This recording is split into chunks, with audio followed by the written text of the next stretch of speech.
Yesterday evening, those of us who were in this chamber were very moved by Ms. Kuik speech, a heartfelt one about how much heart we need to put in to help people in need.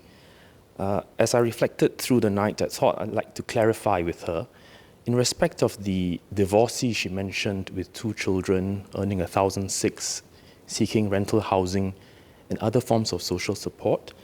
The first clarification is this an individual whom she could put us in touch with so that we can look at what happened and see how best we can assist her?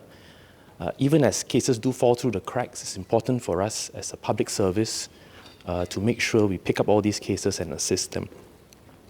And second clarification is that some people may take away from her speech the impression, perhaps wrongly, that the public service has lost heart.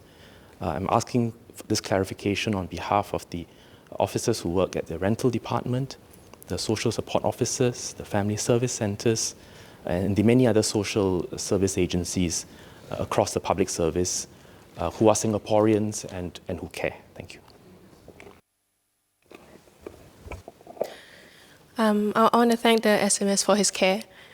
First, I want to affirm, like what I said yesterday, I actually don't believe that it's all on the government, that everyone has to work together to solve all these issues. I want to affirm that I actually do not believe that the public service has lost heart, as some reports have said. I personally know of many deeply compassionate civil servants, especially those who work at for people in rental housing, who actually go out on a limb to make things work out for the needy. That I really want to state. The story I mentioned yesterday, as I said in my speech, is also not based on a single story. It's based on a composite of a few stories of single moms, of single parent households. So it is entirely possible also for some of them that they slip through the cracks, as you said. And they could have also met the wrong person who gave the wrong advice. So I am more than glad to link you up with each of the organizations working with each of these women for their cases to be reviewed.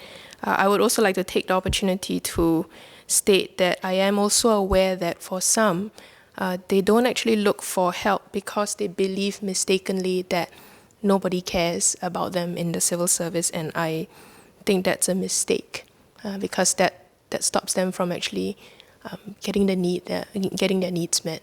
So thank you for the question.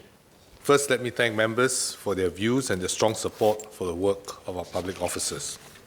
Over the past week, members debated how to position Singapore for the future and move ahead as one people. As challenges become more cross-cutting, the government needs to be even more closely coordinated in policy formulation and policy execution, and to harness and manage our national resources, our key national resources, more effectively. This will help ensure that the public sector is ready to help implement the recommendations of the Committee of the Future Economy and to take Singapore forward. I want to assure members that our public officers do work tirelessly to serve Singapore and Singaporeans.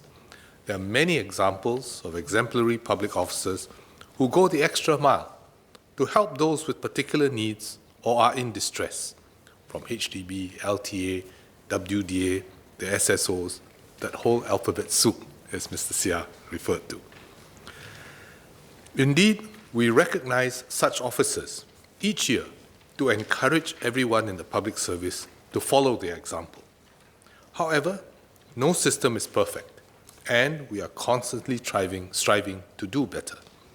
Each one of us, too, who serve the public, public officers, members of this House, and members of the public, too, have a role to play.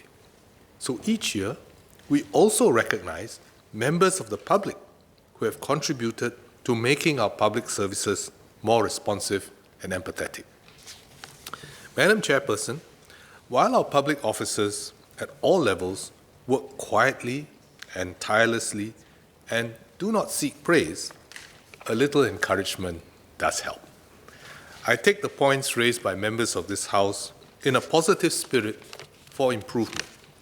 But I hope that members will rise from time to time, like Mr. Sia today, Mr. Ganesh, or Ms. Kuik, to also offer encouragement for the good work of the many public officers who have worked hard and gone the extra mile to serve their constituents and Singaporeans.